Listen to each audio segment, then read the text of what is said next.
غیر مسلم کہتے ہیں ہم تو تمہاری عید میں شرکت کرتے ہیں، مناتے ہیں تمہارے ساتھ، تو بھئی آپ کے مذہب میں جائز ہے، ہمارے مذہب میں جائز نہیں ہے کہ ہم مذہبی تہواروں میں شرکت کریں۔ ویسے کسی بھی غیر مسلم کو نارملی کسی خوشی پہ مبارکباد دی جا سکتی ہے، بلکہ دینی چاہیے۔ وہ پاس ہو گیا، اس کے نمبر اچھے آ گئے، اس کی جاب اچھی لگ گئی، کسی کے یہاں ولادت ہو گئی، تو خوشی کی مبارکباد دیں، گفٹ لیں، ہر طرح سے ان سے اچھے تعلق رکھنا جائز ہے۔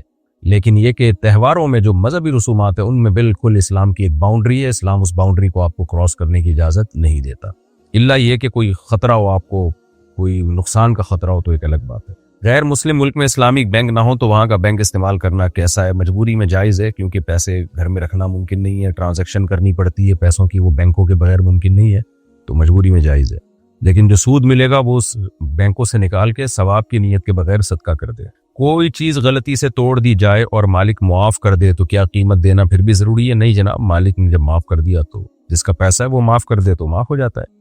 کسی کی دفتر میں پڑی ہوئی پرانی استعمال شدہ چیز اٹھانا جائز ہے اگر وہ چھوڑ کر جا چکا ہو۔ اگر وہ اتنی چھوٹی موٹی چیز ہے کہ آپ کو پتہ ہے اگر میں نے استعمال کر لی اور اسے پتہ لگا تو کوئی ناراض نہیں ہوگا، وہ پھر تو جائز ہے۔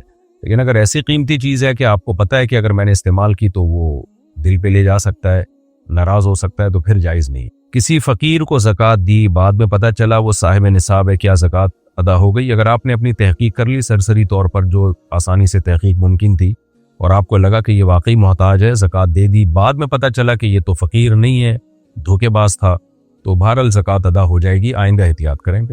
پرانی قضا نمازوں کی تعداد یاد نہ ہو تو کیسے پوری کریں؟ اندازہ لگائیں، غالب گمان پر عمل کریں۔ میرا ایک کلپ ہے قضائے عمری کیسے کریں، یوٹیوب پہ آپ جائیں، قضائے عمری کا طریقہ میرے نام کے ساتھ لکھ کے سرچ کریں، پوری ڈیٹیل آ جائے گی انشاءاللہ۔ کیا کسی کے غیبت بھرے میسج کو آگے شیئر کرنا بھی گناہ میں شامل ہے؟ جی بالکل ایسا ہی ہے، جو غیبت جب حرام ہے تو اس کو شیئر کرنا بھی حرام ہے۔ غیر مسلم ملک کے ہوٹل میں حلال لکھا ہو مگر شک ہو تو کھا سکتے ہیں؟ نہیں کھا سکتے، وہاں ہر چیز پہ ہی حلال کے ٹھپے لگنے لگے ہیں آج کل۔ اور دوسرا، کچھ مذہبی اسکالر ایسے ہیں جو بالکل دین میں ان کو اللہ کا خوف نہیں ہے، اور انہوں نے بس ہر طرح کے ذبیحہ کو حلال کر دیا ہے۔ مشینی ذبیحہ بھی بعض ملکوں میں بعض اسکالر نے فتویٰ دیا ہے کہ وہ حلال ہے، جبکہ دلائل کی دنیا میں اس کے حلال ہونے کی کوئی دلیل سمجھ میں نہیں آتی۔ تو ہینڈ سلاٹر ہونا چاہیے، بسم اللہ اللہ اکبر پڑھ کے اس کو باقاعدہ پراپر طریقے سے ذبح کیا گیا ہو۔ ہر جانور کو انسان نے ذبح کیا ہو، مسلمان ہو یا یہودی یا عیسائی ہو، مذہبی یہودی یا مذہبی عیسائی، ملحد ایتھیسٹ نہ ہو، اور اللہ کا نام لیا ہو اس پہ اور ہاتھ سے باقاعدہ ذبح کیا ہو۔ تو یہ جب تک شرطیں نہیں پائی جائیں گی اس وقت تک جانور حلال نہیں ہوگا۔ اور آج کل وہاں ٹھپے لگے ہوتے ہیں، تو پہلے پوری تحقیق کر لی جائے کہ یہ جو کمپنی دیتی ہے گوشت، یہ واقعی سرٹیفائیڈ مفتیوں نے اس کے حلال ہونے کا فتویٰ دیا یا نہیں دیا، اور یہ تحقیق کر لیں کہ ہینڈ سلاٹر ہے یا نہیں ہے۔ صرف حلال کہہ دینا یا سن لینا کافی نہیں ہے، ہینڈ سلاٹر کی تحقیق کیا کریں۔ امانت میں رکھی ہوئی چیز اگر چوری ہو جائے تو رکھنے والے پر گناہ یا تاوان ہے؟ نہیں جناب، اگر کسی نے کوئی چیز امانت میں رکھی اور اس کو حفاظت میں رکھی پھر بھی چوری ہو گئی تو یہ اس کا ذمہ دار نہیں ہے، بلکہ جس نے امانت رکھوائی تھی اسی کا نقصان سمجھا جائے گا۔ میاں بیوی کے جھگڑے میں بڑے بیچ میں آ کر فیصلہ کریں تو کیا لازم ہے اسے ماننا؟ نہیں مانیں گے تو قیامت تک لڑتے رہیں گے بیٹھ کے۔ عقل کا تقاضا یہی ہے کہ اس کو مان لیا جائے تاکہ آئندہ جھگڑے نہ ہو، اور اگر نہیں ماننا تو نہ مانے، لڑتے رہیں پھر بیٹھ کے۔ ہاں، اگر شریعت کے مطابق فیصلہ کیا ہے اور شریعت کے حساب سے بتا دیا گیا کون غلط ہے کون صحیح ہے، تو پھر اس فیصلے کو ماننا بہرحال لازم ہوگا۔ بغیر اجازت کیا وائی فائی کسی کا استعمال کرنا جائز ہے؟ نہیں، جائز نہیں ہے۔ بل وہ بھر رہا ہے اور انٹرنیٹ کے پیکج آپ یوز کر رہے ہیں، یہ کہاں سے جائز ہو گیا؟ کیا کسی غیر مسلم دوست کو قرآن کا ترجمہ تحفے میں دیا جا سکتا ہے؟ جی ہاں، دیا جا سکتا ہے۔ کیا بلا وجہ شوہر بیوی کا موبائل چیک کر سکتا ہے؟ کسی کی پرائیویسی میں گھسنا برا کام ہے، بلا وجہ یہ کام درست نہیں ہے۔ ہسپتال میں خواتین ڈاکٹر مرد مریض کا علاج کر سکتی ہیں؟ بلا ضرورت شدیدہ یہ جائز نہیں ہے۔ جہاں مجبوری ہو، ضرورت ہو تو جس حد تک پردہ کر سکتی ہیں، ہاتھوں میں گلوز وغیرہ پہن لیں، تو اس طرح سے پھر گنجائش ہوگی۔ کیا زکوٰۃ سے کسی کا میڈیکل آپریشن کرایا جا سکتا ہے؟ نہیں، اگر زکوٰۃ کے پیسوں سے کسی کا آپریشن کرانا ہے تو پھر مریض سے اجازت لے لی جائے کہ ہم آپ کو پیسے دینا چاہتے ہیں۔ بے شک یہ نہ بتائیں کہ زکوٰۃ دے رہے ہیں، بھائی ہم آپ کو پیسے دینا چاہتے ہیں تو آپ ہمیں اجازت دے دیں، ڈاکٹر کو آپ وکیل بنا دیں یا ہاسپٹل کو آپ وکیل بنا دیں کہ آپ کی طرف سے ہم ہاسپٹل کو دے دیں گے، تو وہ پہلے اجازت دے گا، اس کے بعد پھر آپ جو ہاسپٹل کو پیسے دیتے رہیں گے اس مریض کے علاج میں، وہ زکوٰۃ میں شمار ہو جائے گا۔ پہلے اجازت لینا ضروری ہے، وکالت ضروری ہے۔ غیر محرم سے آن لائن گفتگو اگر جائز موضوع پر ہو تو بھی مکروہ ہے؟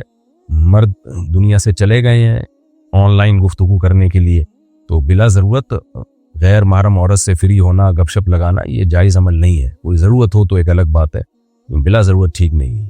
کیا فجر کی اذان کے بعد سونا مکروہ ہے؟ فجر کی اذان کے بعد تو جائز ہے سونا، بلکہ نبی صلی اللہ علیہ وسلم جب تہجد پڑھا کرتے تھے تو فجر کی اذان کے بعد تھوڑی سی دیر آپ تھوڑا سا آرام کیا کرتے تھے۔ البتہ فجر کی نماز کے بعد سونا یہ ناپسندیدہ عمل ہے، ناجائز یا حرام نہیں ہے، لیکن اسلاف سے اس کی ممانعت منقول ہے، کیونکہ یہ برکت کا وقت ہے۔ مجبوری ہو تو ایک الگ بات ہے، بعض لوگوں کی رات کی نیند پوری نہیں ہوتی تو پھر فجر کے بعد سونا پڑتا ہے ان کو، ورنہ تو وہ مر جائیں گے بیچارے۔ تو مجبوری کے حکام الگ ہیں، لیکن نارملی شریعت میں پسندیدہ کام نہیں ہے کہ فجر کے بعد سوئیں۔ اگر فجر کے بعد سونا اچھا کام ہوتا تو فجر میں اٹھاتی کیوں ہمیں شریعت کہ آپ فجر میں اٹھو؟ شریعت کہتی پڑھے سوتے رہو، جب اٹھ جاؤ تو نماز پڑھ لینا۔ اس لیے تھوڑی اٹھایا جا رہا ہے کہ اٹھو پھر نماز پڑھ کے پھر دوبارہ سو، اس سے تو نیند ٹوٹ جاتی ہے انسان کی۔ تو فجر میں اٹھایا ہی اس لیے جا رہا ہے کہ ہم ارلی ان دا مارننگ اپنے کاموں کا آغاز کریں۔ صحیح حدیث میں ہے، نبی صلی اللہ علیہ وسلم نے فرمایا بورک لامتی فی بکورہا، اللہ نے میری امت کے لیے صبح کے وقتوں میں، یعنی صبح کا مطلب علی الصباح، صبح کے وقتوں میں برکت رکھی ہے، تو اس لیے کوئی اچھا کام نہیں ہے یہ۔ کیا عامل یا تعویذ والے کو پیسے دینا جائز ہے؟ عامل یا تعویذ والے کو پیسے دینا جائز ہے یا ناجائز ہے یہ اتنا اہم مسئلہ نہیں ہے، اپنے پیسوں کو برباد کرنا ضرور ہے۔ تو آپ یہ پوچھیں کہ کیا پیسے پھینکنا جائز ہے؟ تو آپ ان لوگوں کو جتنا مرضی پیسے دیں، ان کے تعویذ سے، ان کے عملیات سے آپ کو ہونے والا کچھ بھی نہیں ہے۔ خود ہی رقیہ کر لیا کریں، سورہ فلق سورہ ناس پڑھ کے دم کر لیا کریں، یا اپنے مسجد کے امام سے بولیں بھائی آپ پر آیت الکرسی پڑھ کے دم کر دے، اتنا کافی ہے۔ تو اس لیے ان کو پیسے دینا ایک نوعیت کا اسراف ہی ہے، وہ حاصل کچھ بھی نہیں ہوگا، پیسے بھی جائیں گے اور جن چڑیل بھوت اور زیادہ چمٹیں گے۔ یاداشت کمزور ہو تو سورتین غلط پڑھنے پر گناہ ہے؟ سورتیں، اچھا سورتین نہیں، سورتیں غلط پڑھنے پر گناہ ہے؟ نہیں، جب ظاہر بڑھاپا آ جائے یا یاداشت کمزور ہو جائے تو انسان معذور ہو جاتا ہے، جب پتہ چل جائے غلط پڑھی ہے تو اس کو صحیح کر لیں۔ ایک مسلمان غیر مسلم کے ساتھ دوستی بنا سکتا ہے؟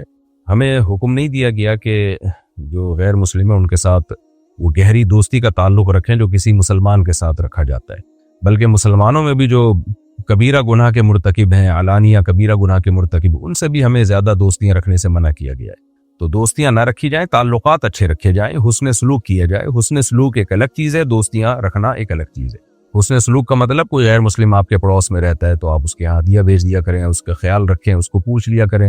تو ہر انسان سے اچھا سلوک کا ہمیں حکم ہے، لیکن دوستیاں رکھنا ٹھیک نہیں ہے۔ کیا جان بوجھ کر نماز تاخیر سے پڑھنے سے گناہ ہوگا؟ کتنی تاخیر کی جا رہی ہے؟ ایک تاخیر تو جائز تاخیر ہے، ایک تاخیر مکروہ۔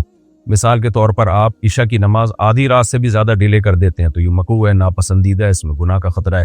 اسی طرح عصر کی نماز کو اتنی تاخیر کر دی کہ سورج غروب ہونے کے قریب ہو گیا، سورج غروب ہونے سے 15-20 منٹ پہلے تک لے گئے تو بھی یہ گناہ ہے، ناجائز ہے عصر میں اتنی تاخیر کرنا۔ یا اتنی تاخیر کر دی فجر کی نماز میں کہ سورج نکلنے کے قریب ہو گیا کہ اب خطرہ ہے کہ نماز قضا نہ ہو جائے، تو اس طرح کی تاخیریں جائز نہیں ہیں۔ مغرب میں بھی تاخیر کرنا مکروہ ناپسندیدہ ہے، جیسے ہی سورج غروب ہو جائے، یقین ہو جائے تو مغرب میں جلدی کرنی چاہیے۔ کسی نے گالی دی تو جواب میں کچھ کہہ دینا شرعاً کیسا ہے؟ بہتر تو یہی ہے کہ برائی کا بدلہ اچھائی سے دیا جائے، لیکن بہرحال جزاء سیئۃ سیئۃ مثلھا، قرآن نے اجازت دی ہے کہ جتنی برائی تمہارے ساتھ ہوئی ہے اسی قدر برائی کا جواب برائی سے دے سکتے ہو، لیکن گالیاں دینے سے اپنا منہ خراب ہوتا ہے، تو اس لیے گالی کسی نے دی ہے تو کسی اور طریقے سے اس کو تنبیہ کر دیں۔ گالی کے جواب میں گالی دینے سے اپنے اخلاق خراب ہو جاتے ہیں، اس سے اجتناب کرنا چاہیے۔ اگر امام تلاوت میں غلطی کرے اور مقتدی نہ بتائے تو نماز ہو جاتی ہے؟ نماز تو ہو جائے گی، لیکن غلطی کس نوعیت کی ہے؟ اگر غلطی اس نوعیت کی ہے کہ کفریہ معنی بن رہا ہے، بالکل ہی کفریہ معنی، اس کی کوئی صحیح تعویل ممکن ہی نہیں ہے، اتنی غلط تلاوت کر دی ہے تو پھر نماز ٹوٹ جائے گی، دوبارہ پڑھنی پڑے گی۔ مسجد میں چندہ جمع کرنے والوں کو تنخواہ دینا جائز ہے؟ مسجد میں چندہ جمع کرنے والوں اگر پراپر وے میں چندہ جمع کر رہے ہیں اور انتظامیہ نے کوئی ان کی تنخواہ متعین کر دی ہے متعین تو جائز ہے، لیکن اس میں انتظامیہ یہ دیکھے کہ مسجد کا اس میں فائدہ ہو۔ بعض دفعہ لوگ بے روزگار گھوم رہے ہوتے ہیں تو ان کو روزگار دلانے کے لیے بھی کوئی بہانے تراشے جاتے ہیں کہ چلو جی یہ کر لو، تو پراپر واقعی مسجد کو اگر ضرورت ہے کہ بھئی چندہ پراپر لینے کے لیے کچھ بندے درکار ہیں تو پھر ان کی تنخواہ جائز ہے، اور یہ تنخواہ ٹھیک ہے۔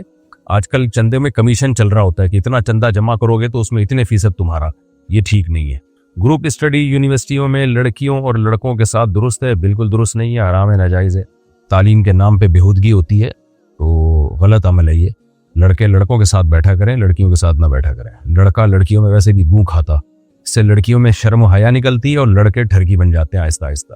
تو برا عمل ہے اور اس کی ضرورت بھی نہیں ہے. لڑکے لڑکوں میں کیوں نہیں بیٹھ رہے جا کے؟ آپ کہہ سکتے ہیں وہ گروپ میں لڑکا ہوتا ہی نہیں کوئی اکیلا, تو ایک آدھ نیک ہوگا, آپ اس کو سائڈ پہ لے کے چلے جائیں. آپ یونیورسٹیوں میں اگر کو ایجوکیشن میں پڑھ رہے ہیں تو ریزرو رہ کے آپ پڑھ سکتے ہیں, آپ لڑکیوں سے فری نہیں ہو سکتے. موبائل میں قرآن کی ایپ ہو اور موبائل گر جائے تو بے ادبی شمار ہوتا ہے؟ نہیں جی, قرآن کی ایپ تو بند ہوتی ہے نا, وہ اسکرین پہ تھوڑی ہوتی ہے. اگر اسکرین پہ قرآن کا پیج کھلا ہوا ہے پھر موبائل گر جائے تو بے ادبی ہے, لیکن جب تک وہ ایپ اسکرین پہ نہیں ہے تو وہ تو ڈیجٹ 0101 کی فارم میں ہوتی ہے. کیا مسنون دعاؤں کو انگریزی میں پڑھا جا سکتا ہے؟ مسنون دعائیں عربی میں پڑھیں, باقی کسی کو اردو اپنی اس کی زبان انگلش ہے تو پھر ترجمہ انگلش میں بھی کر سکتا ہے وہ. نکاح میں گواہوں کا مسلمان ہونا ضروری ہے؟ جی ہاں, نکاح میں گواہوں کا مسلمان ہونا ضروری ہے. کسی مولوی یا امام سے ناراض ہو کر مسجد بدل لینا ٹھیک ہے؟ نہیں, اپنے قریبی مسجد میں ہی آپ کو جماعت کی نماز پڑھنی پڑے گی جب تک کہ امام کا عقیدہ مشرکانہ نہ ہو. امام ہی اگر مشرک ہے, بالکل ہی واضح لفظوں میں شرک کرتا ہے, تو پھر اس کے پیچھے نماز نہیں ہوتی. جب تک مشرک نہیں ہے تو جیسا بھی ہے اپنے محلے کی مسجد میں آپ کو نماز پڑھنی پڑے گی, چاہے امام آپ کو اچھا لگے یا امام آپ کو برا لگے. اگر کھیل کھیلتے ہوئے قسم کھا لی جائے تو اس کا کیا حکم ہے؟ قسم کھا لی جائے تو قسم, جب بھی زبان سے قسم کھائی جائے گی تو وہ قسم منعقد ہو جاتی ہے, تو اس کو پورا کرنا ضروری ہے. پھر گھر میں لگی ہوئی گھڑی میں اگر اذان کی آواز بچے اور کوئی اگر اذان کی آواز بجے اور کوئی احترام نہ کرے تو کیا یہ گناہ ہے؟ گھڑیوں میں اذانوں کی آوازیں لگانا ہی مجھے بے اکرامی اور بے احترامی لگتی ہے. اذان جو ہے شاعر اللہ میں سے, اللہ کے شاعر میں سے ہے, تو اس کو پراپر طریقے سے مسجد میں ہونا چاہیے. الارم جو ہے الارم, اس میں آپ اذان لگا دیں تاکہ صبح اٹھنے کے لیے, تو وہ مجھے لگتا ہے ایسا ہے کہ یہ اذان کا بے موقع استعمال ہے. پھر اسی اذان کو بیچ میں ٹھپ کر کے بٹن دبا کے بند کر دیتے ہیں. لفظ اللہ کبھی ادھورا ہوتا ہے, کبھی اشہد اللہ الہ الا اللہ میں اشہدو تک پہنچا ہوتا ہے, وہ کلمہ بھی مکمل نہیں ہوتا. تو مجھے تو یہ ایک طرح کا سوء ادب ہی معلوم ہوتا ہے, تھوڑی سی بے ادبی والا عنصر ہی معلوم ہوتا ہے. تو الارم کے لیے, گھنٹیوں کے لیے اذانوں کا اور اللہ کے ذکر کا استعمال نہ کیا جائے. اس کا طریقہ یہی ہے کہ اذان ہو اور تلاوت ہو اور اللہ کا ذکر ہو, جیسے پراپر وے میں کیا جاتا ہے. تو صبح اٹھنے کے لیے الارم لگا دیا کریں, وہ زیادہ بہتر ہے. یا گھڑیوں میں بھی الارم لگائیں. موبائل میں لوگوں نے اذان کی آواز سیٹ کی ہوئی ہوتی ہے تو اس کو بھی وہیں روک دیتے ہیں, تو اور پوری سنے کون اس کو. تو اس لیے ضرورت کیا ہے ان چیزوں کی؟ جو شریعت نے جو شاعر اللہ کا استعمال کا جو طریقہ بتایا ہے, اسی طریقے سے اللہ کے شاعر کو استعمال کرنا چاہیے. اپنے آپ کو جگانے کے لیے اذان کا استعمال یا ریمائنڈر کے طور پر اذان کا استعمال, مجھے یہ عمل نامناسب معلوم ہوتا ہے. آپ کہہ سکتے ہو آپ کون ہوتے ہو بھائی کہ آپ شرعی دلیل دو. دیکھیں, شریعت میں کچھ چیزیں ایسی ہیں جن کا تعلق ادب سے ہے. شریعت نے ہمیں یہ کہا ہے کہ شاعر اللہ کی تعظیم کرو, یہ تو شریعت سے ثابت ہے, قرآن سے ثابت ہے یہ. باقی تعظیم اور ادب کا طریقہ کیا ہوگا یہ ہمیں عرف بتائے گا, اور عرف پہ جو لوگ رہتے ہیں انہی سے پوچھا جائے گا نا. تو میں بھی سوسائٹی میں رہتا ہوں نا, اس لیے میں اپنا تجزیہ ہے وہ آپ کے سامنے پیش کر رہا ہوں. اور یہ اس لیے پیش کر رہا ہوں کہ اس میں اختلاف رائے بھی ہو سکتا ہے, کیونکہ شریعت میں کوئی نص وارد نہیں ہوئی ہے اس بارے میں, قرآن و حدیث اس سے خاموش ہے. تو بس ہمیں اتنا پتہ چلتا ہے کہ ہمیں شاعر اللہ کے احترام کا حکم ہے. تو احترام کا تقاضا یہ ہے کہ جو چیز جہاں کے لیے وہاں کے لیے استعمال کی جائے. میں نے اپنے بھائی پر جھوٹا الزام لگا دیا تھا, اب توبہ کیسے کروں؟ اس توبہ کریں اور وہ بتا دیں لوگوں کو کہ یہ الزام میں نے غلط لگایا تھا, میں اس میں غلطی پر تھا. اس کی عزت جو خراب کی ہے اس کو بحال کر دیں. غیر مسلم پڑوسی کے مرنے پر تعزیت کرنا درست ہے؟ دیکھو, ایک دفعہ توبہ کرتا ہے انسان, دوبارہ پھر وہ گناہ ہونا بڑا مشکل ہوتا ہے, کیونکہ جب آپ ایک دفعہ اعلان کر دیں گے بھائی مجھ سے غلطی ہوئی ہے, تو ٹھیک ہے وقتی طور پر آپ کی بے عزتی ہوگی, لیکن آئندہ وہ غلطی آپ سے دوبارہ کبھی نہیں ہوگی. اور اگر توبہ کا اعلان نہیں کیا تو پھر بار بار وہ غلطی ہوتی رہے گی. اللہ تعالیٰ آپ کو توبہ پہ قائم رہنے کی توفیق دی. غیر مسلم پڑوسی کے مرنے پر تعزیت کرنا درست ہے؟ جی درست ہے, تسلی کے جملے کہے جائیں گے, لیکن اس غیر مسلم کے لیے دعا نہیں کی جا سکتی جو دنیا سے چلا گیا. کیا گھر میں لگی تصویریں رکھنے سے فرشتے نہیں آتے؟ جاندار کی تصویریں گھروں میں لٹکانا بالکل حرام ہے, ناجائز ہے. لوگ اپنے باپ داداؤں کی اور بچوں کی تصویریں کمروں میں لگا کے رکھتے ہیں, شادی کی تصویریں لگا کے رکھتے ہیں. یہ چہرے کی تصویر کا غیر ضروری استعمال ہے, یہ ناجائز ہے. اور نبی صلی اللہ علیہ وسلم نے فرمایا کہ اس سے فرشتے نہیں آتے, مطلب رحمت کے فرشتے نہیں آتے. فرشتوں کو ان تصویروں سے وحشت ہوتی ہے, اور ہمیں تو شریعت کا حکم فالو کرنا ہے. نبی نے اس عمل سے منع کیا, بس رک جائیں. میری بیوی کہتی ہے کہ میں اپنے والدین کے ساتھ وقت نہ گزاروں, شریعت کیا کہتی ہے؟ جو وقت والدین کا ہے وہ ان کو دیں, آپ کچھ نہ کچھ ٹائم والدین کے ساتھ گزارا کریں. بیگم کہہ رہی ہے تو ان کو کہنے دیں. آپ کہنے پر گورنمنٹ کی طرف سے کچھ پابندی نہیں ہے, آپ نے کرنا وہی ہے جو آپ کو کی عقل کہتی ہے اور جو شریعت کہتی ہے، اور بیوی کو بتا دیا کریں کہ تمہارا بیٹا بھی جب بڑا ہوگا اس کو بھی یہ کہہ دینا کہ میرے ساتھ ٹائم نہ گزارا تھا۔ کیا عورت کے لیے ہاتھوں پر نیل پالش لگانا غیر مناسب ہے؟ نیل پالش لگانا جائز ہے مگر نماز کے وقت میں اتارنا واجب ہے۔ اب جو خواتین نیل پالش لگاتی ہیں، وضو نہیں ہوتا تو وہ نماز کے وقت کیسے اتاریں گی؟ پھر سستی ہو جاتی ہے، نمازیں قضا ہوتی ہیں، اس لیے منع کیا جاتا ہے علماء کی طرف سے کہ ایسا کام کیا ہی نہ جائے جو نماز میں سستی اور قضا کرنے کا ذریعہ بنے، اس لیے نیل پالش نہ لگائی جائے۔ آج کل ایسے کلر آ رہے ہیں جن میں پانی چلا جاتا ہے، تو ان کلروں کا استعمال کیا جائے، جیسے مہندی وغیرہ لگا دی جاتی ہے۔ میں نے کئی سال نماز نہیں پڑھی، اب کہاں سے شروع کروں؟ ایک اندازہ لگا لیں کہ کتنے سال نہیں پڑھی ہے اور ڈائری میں لکھ لیں کہ فجر کی اتنی نمازیں ہیں میرے ذمہ، ظہر کی اتنی ہیں، اور پھر نیت یہ کیا کریں کہ میرے ذمہ جتنی فجر کی نمازیں ہیں ان میں جو سب سے پہلی نماز ہے میں وہ نماز پڑھ رہا ہوں، اور وہ پڑھ کے کاٹ دیں کہ بھئی ایک فجر کی ہو گئی ہے۔ اس طرح سے آپ اندازہ لگا کے نمازیں پڑھ لیں، اور میرا اس پر تفصیلی کلپ موجود ہے، قضائے عمری ہم کیسے پڑھیں، وہ یوٹیوب پہ سرچ کریں گے آ جائے گا۔ ہم بہن بھائی وراثت تقسیم نہیں کرنا چاہتے، کیا یہ گناہ ہے؟ جی بالکل گناہ ہے۔ وراثت کو تقسیم کرنا واجب ہے، کیونکہ لاشعوری طور پر ہم ایک دوسرے کا حق کھا رہے ہوتے ہیں، گناہگار ہو رہے ہوتے ہیں۔ اللہ نے جو حکم دے دیا تقسیم کرو تو بس کر لینا چاہیے۔ نکاح میں والد کی ناراضی ہو تو کیا نکاح کمزور ہو جاتا ہے؟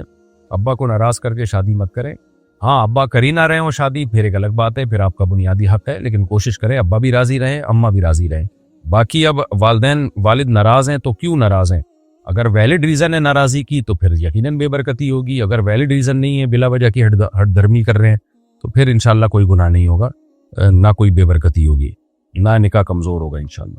کسی کے مرنے کے بعد اس کے نام پر قرآن خوانی کرنا جائز ہے؟ نہیں، قرآن خوانی یہ سال ثواب کے لیے جائز نہیں ہے، بدعت عمل ہے، صحابہ تابعین اسلاف میں اس کا ہمیں کوئی ثبوت نہیں ملتا۔ ابو بکر رضی اللہ تعالیٰ عنہ کا انتقال ہوا، کبھی دیکھا آپ نے حضرت عمر نے کوئی تمبو لگائے ہو، لوگوں کو بلایا ہو، قرآن خوانی کی ہو، دیگیں کھلائی ہو؟ اسلام میں بس یہ حکم ہے جو شخص دنیا سے چلا گیا آپ اس کو کفن دفن کریں، دفنا دیں، اور اس کے لیے مغفرت کی دعا کریں، اور 3 دن تک اس کے گھر میں کھانا وہ خود نہ پکائے، کیونکہ وہ غم میں ہوتا ہے تو لوگ اس کے گھر کھانا لے آئیں تاکہ وہ کھا لے۔ باقی دعوتوں کا اہتمام نہ ہو، تعزیت بھی 2-3 جملوں کے ساتھ ہو، بس وہاں دیرہ لگا کے بیٹھے نہیں، تمبو لگا کے جو لوگ بیٹھ جاتے ہیں، بس آئیں اور بولیں 3 کلمات بولیں کہ اعظم اللہ اجرک و احسن عزاءک و غفر لمیتک، آپ کو جو مصیبت پہنچی اس پہ اللہ آپ کو اجر دے، اور میت کو کی اللہ تعالیٰ مغفرت کرے، اور اللہ آپ کو اس غم میں تسلی دے، یعنی صبر کی توفیق عطا فرمائے۔ یہ 2-4 مختصر سے جملے کہے جائیں اور پتلی گلی سے نکل لیا جائے۔ وہاں دھرنے لگا کے بیٹھ جاتے ہیں، گاؤں دیہاتوں میں کسی کے گھر میت ہو جائے بیچارے کسی کام کے رہتے ہی نہیں، اب 3 دن ملاقاتیں اور کھانا اور قہوے اور چائے، اور بہت بڑی ٹینشن ہوتی ہے بھائی۔ تو مرنے کو بھی آسان کرو میرے بھائی، جینے کو بھی آسان کرو۔ مر گیا، اب سب نے مرنا ہے، کوئی پہلی دفعہ نہیں کوئی دنیا سے گیا ہے، کوئی جوانی میں جاتا ہے، کوئی بچپن میں جاتا ہے، کوئی بڑھاپے میں جاتا ہے۔ آخرت کی تیاری کرو، چلا گیا بس دعائے مغفرت کی، یعنی قبر پہ آپ نے اس کے لیے جنازے میں تو دعا ہوتی ہے، جنازہ ہے ہی دعا، بس جنازہ پڑھا، اس کے بعد قبر پہ کھڑے ہو کر تھوڑی دیر اس کے لیے دعا مانگی، بس پتلی گلی سے نکل لو۔ باقی ساری زندگی پڑی ہے اس کے لیے، جب چاہو دعا مانگو، اصال ثواب کرو، صدقہ خیرات کرو، قرآن پڑھو اپنے طور پر، اخفل طریقے سے، اجتماعی حیات میں نہیں۔ وہ تو ساری زندگی پڑی ہے، آپ کے والد دنیا سے گئے، آپ کے بھائی گئے، آپ کی والدہ گئی ہیں، ساری زندگی ان کے لیے دعائیں مانگو، بس تکلفات میں مت پڑو۔ اسلام نے بہت آسان رکھا ہے ان سب چیزوں کو، ہم لوگ اسلام کے بجائے اپنے کلچر کو فالو کرتے ہیں۔ مجھے بہت غصہ آتا ہے، اس کی وجہ سے گھر والے پریشان ہیں، کیا کوئی علاج ہے؟ ڈاکٹر کے پاس جاؤ بھائی، ڈاکٹر کو بتاؤ، سائیکیٹرسٹ بھی آج کل اس کا، سائیکالوجسٹ بھی علاج کرتے ہیں، دواؤں سے بھی علاج ہوتا ہے، دماغ میں بعض دفعہ کیمیکل آگے پیچھے ہوتے ہیں تو بھڑکتا رہتا ہے آدمی بلا وجہ، تو اس کا علاج سائیکیٹرسٹ کے پاس ہوتا ہے، کوئی میڈیسن دے دیتے ہیں، فٹ فاٹ ہو جاتے ہیں آدمی۔ اور بعض دفعہ نفسیاتی کوئی مسئلہ ہوتا ہے آپ کے ساتھ تو سائیکالوجسٹ کے پاس جاؤ، وہ بتائے، وہ اس کو بتاؤ اپنی غم، اپنی پریشانی، کیا کہانی۔ بعض دفعہ یہ ہوتا ہے کہ آپ میں باڈی میں کوئی کمی ہوتی ہے، منرلز کی کمی ہوتی ہے، کمزوری ہوتی ہے، جس کی وجہ سے آپ بلا وجہ ایسا لگتا ہے جیسے توے پہ بیٹھے ہوئے ہو۔ تو جب وہ طاقت کی چیزیں کھاتا ہے انسان، حکیم بھی کوئی ایسی طاقت کی چیزیں دیتے ہیں، لیکن حکیموں میں فراڈ بہت ہے آج کل، صحیح حکیم بہت کم رہ گئے ہیں، تو پھر ڈاکٹروں سے اپنا ٹیسٹ کروا لو، بلڈ ٹیسٹ میں آ جائے گا کیا کس چیز کی کمی ہے، تو وہ کمی ہے تو وہ وائٹامن کی گولیاں کھلا دیں گے، آپ کی وہ کمی پوری ہو جائے گی۔ تو کچھ کریں، علاج ولاج کریں، ایسے بیٹھ کے عاملوں کے پاس نہیں جانا، یہ کمبخت زندگی عذاب بنا دیں گے کہ وہ کہہ دیں گے جادو کیا، فلانا کیا، ڈمکانا کیا۔ نیند اپنی پوری کریں تو یہ انشاءاللہ سیٹ ہو جائے گا۔ میرا بھائی جادو ٹونے پر یقین کرتا ہے، کیا یہ شرک میں آتا ہے؟ نہیں، جادو ٹونے پر یقین شرک میں نہیں آتا، البتہ آج کل جس طرح سے جادو ٹونے ہو رہے ہیں نا، یعنی جس طرح فراڈ ہو رہا ہے اس نام پہ، تو گمراہی میں آج کل ضرور آئے گا یہ۔ تو اپنے بھائی کو بولے انسان کا بچہ بن جا ورنہ زندگی برباد ہو جائے گی تیری۔ ماں باپ کی بد دعائیں ہمیشہ قبول ہوتی ہیں، ماں باپ کی بد دعائیں بہت جلد قبول ہوتی ہیں، ہمیشہ کا تو میں نہیں کہہ سکتا، یہ تو اللہ تعالیٰ کی مرضی ہے کسی کی بد دعا قبول کرے یا نہ کرے، لیکن ماں باپ کی دعا بھی اور بد دعا بھی، اس سے ماں باپ کی دعائیں لینی چاہیے اور بد دعاؤں سے بچنا چاہیے۔ اور بعض دفعہ ماں باپ چڑچڑے ہوتے ہیں، اولاد بہت خدمت کر رہی ہوتی ہے پھر بھی وہ بد دعائیں دے رہے ہوتے ہیں، بڑھاپے میں دماغ بیچاروں کا اب کمزور ہو جاتا ہے، تو ایسے موقع پہ پھر برداشت کریں، پھر اللہ سے امید رکھیں انشاءاللہ یہ بد دعائیں قبول نہیں ہوں گی۔ میں نے دیکھا ہے ایسے لوگوں کو جنہوں نے اپنے ماں باپ کی بڑی خدمت کی، لیکن ذرا سی باتوں پہ ماں اور باپ جو ہے وہ کیونکہ بڑھاپے میں نا کنٹرول نہیں رہتا، کمزور ہو جاتے ہیں، تو بد دعائیں دے رہے ہوتے ہیں، پھر اولاد بہت ڈپریسڈ ہوتی ہے کہ ہم خدمت کر رہے ہیں اور یہ بد دعائیں دے رہے ہیں، تو وہ بد دعائیں نہیں لگیں گی انشاءاللہ، کیونکہ اللہ کو بھی پتہ ہے کہ بھائی یہ جو ہے اس میں اولاد کا قصور نہیں ہے، بلکہ آپ ان بد دعاؤں کو برداشت کر لیں گے تو اور آپ کو اللہ تعالیٰ ثواب دے گا اور درجات بلند کرے گا۔ بڑھاپے میں جو ہے نا ماں باپ کی بس برداشت کرنی چاہیے، گھر میں قرآن کی بے حرمتی ہو جائے تو کیسے توبہ کریں، بس چوم کے رکھ دیں اس کو اور استغفار کر لیں ایک دفعہ، آئندہ احتیاط کریں۔ لڑکی کا اپنے کزن کے ساتھ بے تکلفی سے بات کرنا شرعاً کیسا ہے؟ جائز نہیں ہے، کزن نامحرم رشتوں میں آتا ہے، اس سے نکاح بھی جائز ہے، تو بالکل جائز نہیں ہے۔ آج کل بہت ہی بےہودگی ہو گئی ہے اپنے کزنوں کے، اب تو بعض علاقوں میں تو کزنوں کے ساتھ ڈانس ہو رہے ہیں، بغیرتیاں ہیں، بس بغیرتی جو بغیرت بن جاؤ تو جو چاہے کرو میرے بھائی۔ اور یہ عیاشی تھوڑے دنوں میں ویسے ہی ختم ہو جاتی ہے، یہ جو ٹھمکے لگائے جا رہے ہیں نا، یہ ٹھمکے نہیں رہیں گے، تھوڑے دنوں میں ہڈیوں میں درد ہو جائے گا اور ہلا بھی نہیں جائے گا۔ دیکھ لو پرانے گلوکاروں کو، بیچاروں سے چلا نہیں جاتا، اس لیے جوانی میں اللہ کو راضی کر کے زندگی گزارو، بڑھاپا بہت اچھا گزرے گا اور دنیا بھی برکت والی، آخرت بھی۔ تو کزن سے جائز نہیں ہے بے تکلف ہونا۔ دوست نے مجھ سے کہا کہ میں اس کے لیے جھوٹ بول دوں، کیا کرنا چاہیے؟ اس کے لیے جھوٹ بول دوں؟ جھوٹ بولنا بری بات ہے، جائز نہیں ہے۔ کسی عورت کا اپنے شوہر کی کمزوریوں کا ذکر باہر کرنا کیسا ہے؟ بالکل حرام ہے، ناجائز ہے۔ شوہر کے لیے بھی حرام کہ اپنی بیوی کی راز کی باتیں مردوں کے سامنے کرے، اور عورت کے لیے بھی حرام کہ اپنے شوہر کی باتیں وہ دوسروں کے سامنے کرے۔ نبی صلی اللہ علیہ وسلم نے اس عمل پہ لعنت فرمائی ہے، خاص طور پہ اپنے کمرے کی باتیں شیئر کرنا۔ اور اسی طرح سے قرآن نے میاں بیوی کو ایک دوسرے کا لباس قرار دیا۔ لباس کا کام ہوتا ہے عیبوں کو چھپانا، نہ کہ عیبوں کو ظاہر کرنا۔ آج کل یہ فیشن بن چکا ہے۔ گھر میں آوازیں آتی ہیں، کچھ لوگ کہتے ہیں جنات ہے، کیا یہ صحیح ہے؟ نہیں، بالکل صحیح نہیں ہے، آپ بالکل ٹینشن نہ لیں، آوازیں آ رہی ہیں، کان کا علاج کرائیں آپ، کان کا علاج۔ اور یہ وہم بھی ہوتا ہے، اور بالفرض اگر جنات ہیں بھی، بالفرض لاکھوں میں کوئی ایک آدھ ایسا کیس ہو جاتا ہے تو لفٹ نہیں کرائیں گے تو وہ خود ہی بھاگ جائیں گے۔ عامل کو لے آئے نا تو بس سمجھو قیامت تک کے لیے اب آوازیں کیا، کچھ آوازیں ٹھیک ہوں گی تو کچھ اور آنا شروع ہو جائے گا۔ جو ایک دفعہ عاملوں کے نرغے میں گیا، اب گئی، نسلیں تباہ و برباد ہو گئی اس کی۔ تو آوازیں آ رہی ہیں، آنے دیں، کچھ نہیں ہوتا۔ بعض دفعہ کان میں کوئی فالٹ ہوتا ہے۔ نماز میں موبائل کی گھنٹی بج جائے تو کیا کریں؟ بند کریں میرے بھائی۔ کچھ لوگ کہتے ہیں کہ کالا دھاگا باندھ لو نظر نہیں لگے گی، کیا حکم؟ نہیں، ایسا کچھ بھی نہیں ہے۔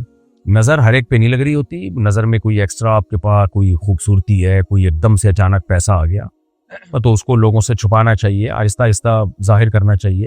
باقی آج کل جو ہر آدمی سمجھ رہا ہے مجھ پہ نظر لگے گی، تو میں نے تو ایسے ایسے بیچارے بچے دیکھے، بچے تو ماں باپ کے لیے پیارے ہی ہوتے ہیں لیکن ان میں نظر لگنے کا بہرحال کوئی چانس نہیں ہوتا، ان کو بھی ماں باپ اتنا ٹینشن لے رہے ہوتے نظر نہ لگ جائے۔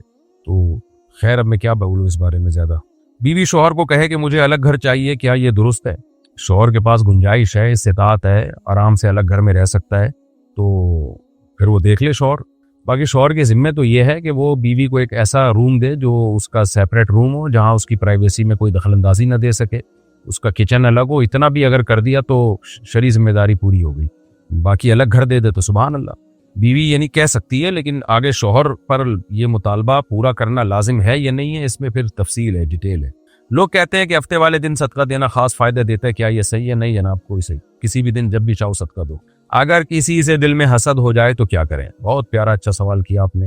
ان کو کم از کم احساس تو ہے نا کہ حسد پیدا ہو رہا ہے، اور تو اس کا طریقہ یہ ہے کہ دل میں حسد پیدا ہو تو لوگوں کے سامنے اس کی تعریفیں کریں، دل تو جلے گا لیکن حسد کا علاج ہو جائے گا، اور اللہ کے سامنے اس کے لیے دعا کریں کہ اللہ اس کے اندر یہ نعمت ہے تو اس نعمت کو اور بڑھا دے۔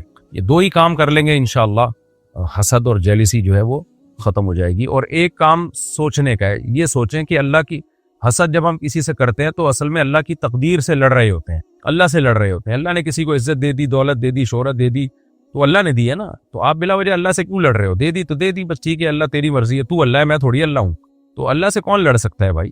حسد کرنے والا چاہ رہا ہوتا ہے اس سے وہ نعمت چھن جائے، وہ چھنے نہ چھنے خود جل جل کے بیچارہ آدھا ہو جاتا ہے۔ تو اس لیے حسد کرنا بے وقوفی ہے بھائی، جس کو جو نعمت ملی اللہ اور دے، یہ دعائیں دیا کرو۔ اسکول میں لڑکے لڑکیوں کے ساتھ بیٹھنا کیسا ہے؟ لڑکوں کا لڑکیوں کے ساتھ بیٹھنا کہیں بھی بیٹھے ٹھیک نہیں ہے، اپنی بیگم کے ساتھ بیٹھا کریں بس۔ باقی یہ کہ اسکول میں ایک ساتھ بیٹھنا تو حرام ہے، ناجائز ہے، غیر مسلموں کا کلچر ہے، اس کا آپ نتیجہ دیکھ لیں کیا نکلا ہے اس سوسائٹی میں اس کلچر کا۔ تو ہمارے جو ہیں جو دم ہلاتے ہیں اس کلچر کے سامنے، وہ بھی وہی کلچر لانا چاہتے ہیں سامنے۔ تو لڑکوں کو چاہیے خود احتیاط کریں۔ جو لڑکے لڑکیوں میں رہتے ہیں نا، ویسے بھی زنانی حرکتیں آتی ہیں، بزدل ہو جاتے ہیں۔ وہ آدمی آدمیوں میں بیٹھے تو بہادر بنتا ہے، اور لڑکیوں کو بھی ایسا بندہ پسند ہوتا ہے جو لڑکوں میں گھسے، اور جو لڑکا لڑکیوں میں گھستا ہے لڑکیوں کو وہ لڑکا بھی پسند نہیں ہوتا۔ ہاں، جو لڑکی کی فطرت ہی چینج ہو چکی ہو تو ایک الگ بات ہے، ورنہ عورت کو بھی برا لگتا ہے وہ آدمی جو عورتوں میں زنانیوں میں گھسا رہتا ہے ہر وقت۔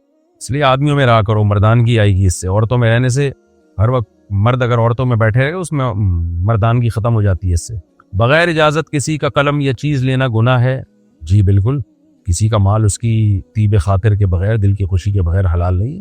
البتہ بعض دفعہ آپ کو یہ پتہ ہوتا ہے کہ میں یہ قلم استعمال کر کے یہیں رکھ دوں گا اور اس کو کوئی بھی اس پہ اعتراض نہیں ہوگا، قلم تو ہلکی سی چیز ہے تو کوئی اعتراض نہیں ہوگا، اگر یقین ہے تو پھر ٹھیک ہے۔ شوہر بیوی کو اپنا موبائل پاسورڈ نہ دے تو کیا یہ صحیح ہے؟ بالکل ٹھیک ہے، پاسورڈ دے گا، بلا وجہ کی بدگمانیاں پیدا ہوں گی۔ ہر شخص کی اپنی ایک پرائیویسی ہوتی ہے، تو ایک دوسرے کے موبائل میں گھسنا اچھا عمل نہیں ہے۔ مجھے اکثر دل میں برا خیال آتا ہے، کیا میں گناہگار ہوں؟ دل میں جتنے مرضی خیالات آ جائیں اس سے کوئی گناہ نہیں ہوتا، آنے دیں، ان کو بھگانے کی بھی کوشش نہ کریں، ٹینشن ہی نہ لیں ان کی۔ بعض لوگ کہتے ہیں کہ فلاں رنگ پہننے سے نحوست ہوتی ہے، کیا اس کی کوئی حقیقت ہے؟ کوئی حقیقت نہیں ہے، جو چاہے رنگ پہنے، البتہ مرد کے لیے صرف انگوٹھی پہننا جائز ہے اور باقی کوئی بھی دھات پہننا جائز نہیں۔ خواتین جو چاہیں پہنے، بہتر تو یہی ہے کہ وہ بھی صرف سونا اور چاندی پہنے۔ میں کئی بار توبہ کرتا ہوں مگر پھر بھی غلطی ہو جاتی ہے، کیا میری توبہ قبول ہوگی؟ جی ہاں، اللہ تعالیٰ نے موت تک توبہ کا دروازہ کھولا ہوا ہے۔ توبہ توڑتے ہوئے تو شرمندگی ہونی چاہیے، جب توبہ کر لی تو مت توڑیں اس توبہ کو، توبہ کرتے ہوئے شرمندگی نہیں ہونی چاہیے۔ ہمارے ایک دوست تھے، ان سے بار بار گناہ ہوتا تھا، وہ مجھے ایک دن کہنے لگے اب توبہ کرتے ہوئے شرم آ رہی ہے، اللہ کہے گا بار بار توبہ توڑتا ہے۔ میں نے ان سے کہا توبہ توڑتے ہوئے شرم آ نہیں رہی ہوتی، جہاں شرمانا چاہیے دوبارہ کرتے ہوئے شرم آ رہی ہے، تو یہ شیطان ہے۔ باقی گناہ ہو کیوں رہا ہے، کسی اللہ والے سے اصلاحی تعلق قائم کریں، تبلیغ میں وقت لگائیں تاکہ گناہ کی عادت ختم ہو۔ میری بیوی چاہتی ہے کہ میں الگ گھر لے لوں مگر میرے حالات اجازت نہیں، ایسی صورت میں شریعت کیا کہتی ہے؟ جو چیز استطاعت میں نہ ہو تو شریعت اس کا آپ کو پابند نہیں بناتی۔ اگر آپ کی استطاعت میں الگ گھر نہیں ہے تو بیگم کو بتا دیں میری استطاعت نہیں ہے۔ تو استطاعت سے بڑھ کر جب لوگ کام کرتے ہیں، قرضوں میں آ جاتے ہیں، اور جب قرضے چڑھیں گے آپ کے اوپر، لوگ آئیں گے گھروں پہ دروازہ بجائیں گے تو بیگم نے ویسے ہی بھاگ جانا ہے۔ وہ آج کل بھی جو میرا یہ پروگرام دیکھ رہی ہیں ان بیگموں کے علاوہ کی بات کر رہا ہوں، میاں کے پینٹ میں پیسے ہوں تو بیگم رہتی ہے، ورنہ عدالتی کھلے آج کل ایسے کھلے ہوئے ہیں، جج بیٹھے ہوئے خلو کی ڈگریاں پکڑانے کے لیے خواتین کو۔ ذرا سا مرد بے روزگار ہوا، چل بھائی عدالت کہتی ہے نکلو یہاں سے۔ عدالتیں گھروں کو توڑنے میں ماشاءاللہ انہوں نے ریکارڈ، تو یہودیوں سے بھی آگے نکل گئے۔ یہ یہودیوں کی خصلت تھی نا، قرآن کہتا ہے کہ میاں بیوی میں لڑائیاں لڑواتے ہیں، ہماری عدالتوں نے وہ ریکارڈ توڑ دی، اور اس سارا کریڈٹ جنرل مشرف کو جاتا ہے۔ اور جن لوگوں نے جنرل مشرف کے اس فیصلے پر، جن سیاسی لیڈروں نے خاموشی اختیار کی تھی، چاہے وہ مذہبی لیڈر ہوں چاہے غیر مذہبی لیڈر ہوں، ٹھنڈے پیٹوں مشرف کے اس فیصلے کو انہوں نے ہڑپ کر گئے اور عوام کے سامنے بھی نہیں لے کر آئے کہ کتنا غلط فیصلہ مشرف نے کیا ہے۔ وہ تمام کے تمام سیاسی لیڈر برابر کے مجرم ہیں اس خاندانی نظام کو توڑنے میں۔ لڑکی اگر شادی کے بعد بھی تعلیم جاری رکھنا چاہے تو شوہر کا روکنا کہاں تک درست ہے؟ دیکھو، تعلیم جاری رکھنا چاہے تو لڑکی کو چاہیے پہلے سے سسرال سے ایگریمنٹ کر لے کہ میں اس شرط پہ شادی کر رہی ہوں کہ میں شادی کے بعد تعلیم جاری رکھوں گی، تو پھر شوہر اخلاقی طور پر پابند ہے کہ وہ تعلیم سے مت روکے۔ میں تو لوگوں کو یہی مشورہ دیتا ہوں کہ بھئی تعلیم کو شادی میں رکاوٹ نہ بنائے، نہ شادی کو تعلیم میں رکاوٹ بنائے۔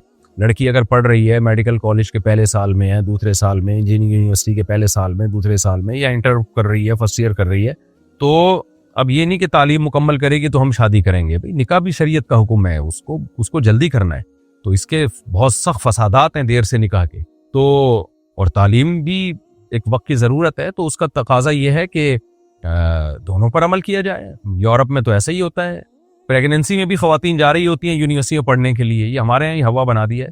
تو اب اس کا طریقہ یہ ہے کہ پہلے سے ایگریمنٹ کر لیا جائے، بھئی اب بچی میڈیکل کالج کے پہلے سال میں ہے تو ہم شادی کر رہے ہیں، آپ کو ڈاکٹر لڑکی چاہیے نا، یہ لو جی یہ لڑکی، آپ نکاح کرو، اب آگے 3 سال کی فیسیں آپ لوگ بھرو گے، کم وقت تو سسرال بھرے گا، کیونکہ اب یہ آپ کی امانت ہے تو اب آپ بھرو گے فیسیں، وہ سسرال کیا بولوں، مجھے منہ سے گالی نکل رہی ہے، اللہ معاف فرمائے۔ یہ ایسے بھٹ حرام سسرال ہیں، یہ کہتے ہیں ہمیں ریڈی میڈ ڈاکٹر چاہیے تاکہ خرچہ والدین کا ہو، پیڑے ہم کھائیں بیٹھ کے۔ ایسے ہٹ حرام قسم کے سسرال نہیں ہے، اسرائیل ہے، یہ سسرال نہیں ہے۔ تو ہڈ حرامی کے خلاف جب میں بات کرتا ہوں تو لوگ بولتے ہیں مفتی صاحب تعلیم کے خلاف ہیں، مفتی صاحب بس شادی کرتے رہتے ہیں. بھائی ہڈ حراموں کے خلاف بول رہا ہوں میں. آپ اپنی بچی کو پڑھا رہے ہو، باپ ماشاءاللہ پڑھا رہا ہے، اچھی بات ہے. بھائی جب کسی کو شادی کرنی ہے تو یہ لو بھائی بچی آپ کی امانت ہے. جب تک ہمارے گھر میں تھی ہم نے پڑھایا، اب آپ پڑھائیں گے. تو اس کا مطلب یہ نہیں کہ باپ اپنی ذمہ داری سے سبکدوش ہو رہا ہے. باپ کہہ رہا ہے کچھ ہڈ حراموں کچھ ذمہ داری تم بھی تو اٹھاؤ نا. جب یہ پیسے کمائے گی تو یہ مجھے تھوڑی دے گی، تمہیں دے گی ہڈ حراموں. تو لیکن سسرال بڑا ہڈ حرام ہوتا ہے، بڑا ہی ہڈ حرام سسرال ہے. جو میرا بیان سن رہے ہیں ان کی بات کر رہا ہوں میں، ان کے علاوہ کی بات نہیں کر رہا. بڑے ہڈ حرام ہیں. ان کو ریڈی میڈ بہو چاہیے، ریڈی میڈ پروفیسر چاہیے، ریڈی میڈ لیکچرار چاہیے، تاکہ حرام خور چاہتے ہیں کہ یہ سارا خرچہ ان کے ماں باپ کا ہو، ہم حرام خور بیٹھ کے کھائیں یہاں پہ پیڑے. ان کو ڈاکٹر بہویں اس لیے نہیں چاہیے کہ یہ تاکہ وہ خواتین کا علاج کریں. ان ہڈ حراموں کو اس لیے چاہیے نوٹ چھاپ کے لائیں. وہ سوسائٹی میں یہی ہو رہا ہے. تو اس لیے جو ہے نا، میں جو بات کر رہا ہوں وہ سوچ سمجھ کے کر رہا ہوں. باپ پڑھائے اپنی بچی کو، اور جب شادی کی عمر ہو، کوئی رشتہ آئے، بولے اب آپ پڑھائیں گے، بسم اللہ کریں، لے کے جائیں یونیورسٹی میں. تو پہلے سے معاہدہ کر لیا جائے کہ بھئی آپ اس کو یونیورسٹی سے شادی کے بعد روکیں گے نہیں. تو پھر شوہر نہیں روک سکتا ہے، غیر اخلاقی حرکت ہوگی. لیکن اگر ایسا کوئی معاہدہ نہیں ہے، شادی ہوئی ہے، تو پھر بھئی شادی کے بعد تو پھر شوہر کی مرضی چلے گی نا. اگر وہ گھر سے نکلنے سے منع کرتا ہے تو پھر عورت گھر میں رہے گی. پھر وہ شریعت یہی کہتی ہے کہ شوہر کی اطاعت پہلے، کیونکہ گوروں نے تو گھر داری ان کے یہاں ہے ہی نہیں نا. انگریزوں کی نظر میں تو صرف ایجوکیشن اور سائنسی ترقی ہے. اسلام کی نظر میں گھرداری بھی تو کوئی چیز ہے نا، گھر بھی تو سنبھالنا ہے. تو کتوں کے ساتھ تھوڑی بڑھاپے میں زندگی گزارنی ہے، انسانوں کے ساتھ زندگی گزارنی ہے. وہ جب ہی ہے جب گھر ہو، وہ ہاؤس وائف ہو، بچے ہوں، بہویں ہوں، داماد ہوں، سارا سسٹم ہو. تو پہلے سے ایگریمنٹ ہو جائے تو ٹھیک ہے، پہلے سے ایگریمنٹ نہ ہو تو پھر شوہر کی اطاعت بہرحال کرنی پڑے گی.